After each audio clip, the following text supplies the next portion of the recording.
يورث عند الحجرة عشان يطلع الفوز. تعالى يا ابن الذين، تعال عايز اخش على الحيوة. طب حط المسك يا حرامي. ايه السمك طبعا معانا عشان ده كبير ده.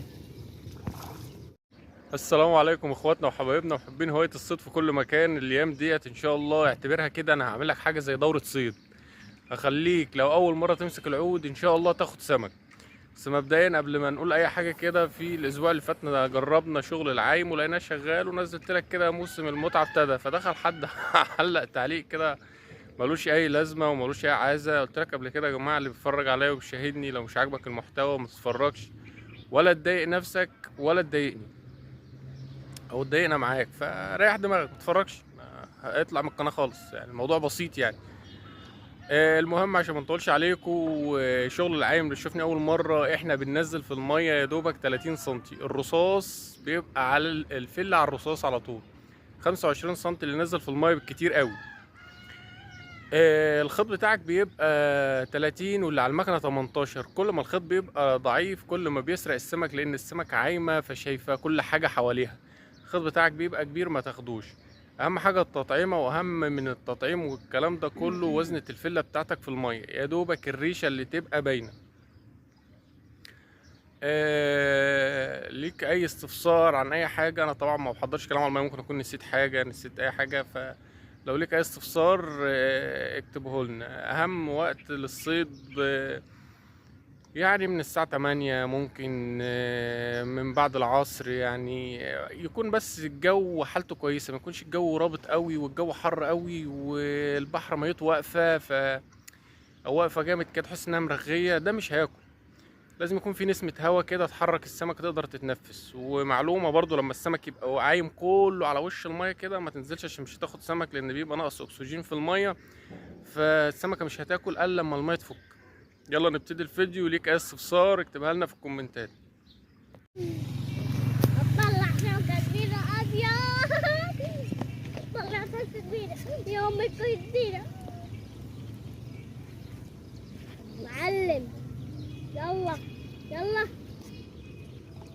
شوف ده هي دي كبيرة. هي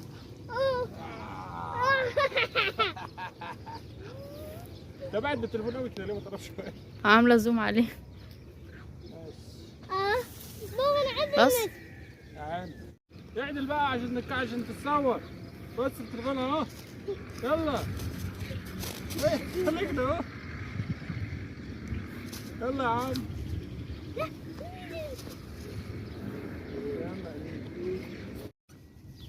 يلا تعالى بقى بتخش في الحوشه بقى. يلا يا معلم.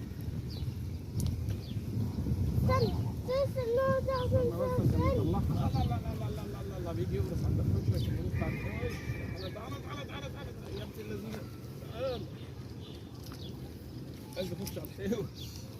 طب حط المسك يا حرامي. ايه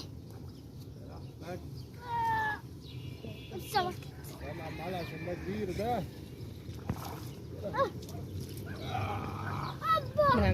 انت جايبه رؤية مش فاضي. اوعى صباعك على الكاميرا. مش هتكمل. جاي معاك يا معلم. شغل عايم اهو، اصطاد ويتمتع. شد انت متذاكر مش شوفتني في رجلي وهي ايه بدأ هذا كتير.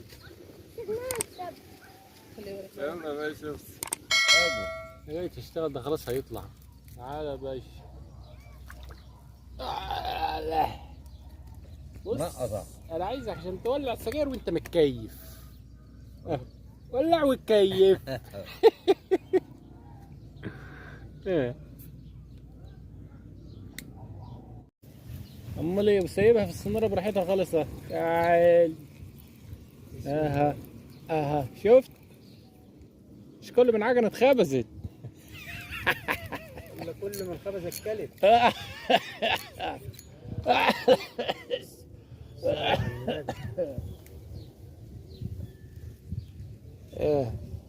سيبها لك في الصناره قد ايه. ما انبسطت. الله بشرف، عايز اشوف لك سمك. الصلاة على النبي. ايوه بس. تعالى يا باشا. الصلاة على النبي. صلي صلي. اللهم صل على النبي. تعال تعال. ايوه تعالى كده، خليك عدل لحد ما تيجي، ما تجيش بقى في الاخر. تعالى. الصلاة على النبي. يا جماعة اللي عايز ينبسط يتابعنا يا جماعة. اللي عايز ينبسط يتابعنا. واللي بينظر وريني سمك الأول وبعد كده نظر. اهو تعالى. السمكة جاية منين؟ ركز من هناك. اهو هيجي يخش منك على الصد واحدة واحدة، ترص عليه. تعالى. على بقى كده بقى، ما تبقاش رخم. الصلاة على النبي. الصلاة على النبي. اهي الاباريق اهي. المتعة اهي. جاية معاك يا معلم. اهي. انا قلت لك دورة الصيد دي اللي انا عاملها لك دي ان شاء الله اطلعك شهر 7 و8 دول اي مية تقعد عليها تاخد سمك. لو انت اول مرة تمسك عود هخليك تاخد سمك، بس ركز معايا في التفاصيل وما تشوفش الفيديو تطلع تجري. اهو عاشا بالصلاة على النبي. في ساعتين مش بايت على المية ولا حاجة. بص يا باشا، انا فاضلك الاستباحة اهي. والله استباحة.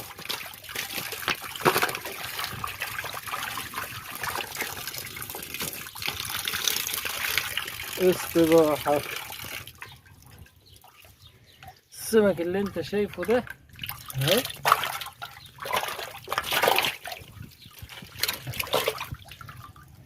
السمك ده يا باشا استباحة.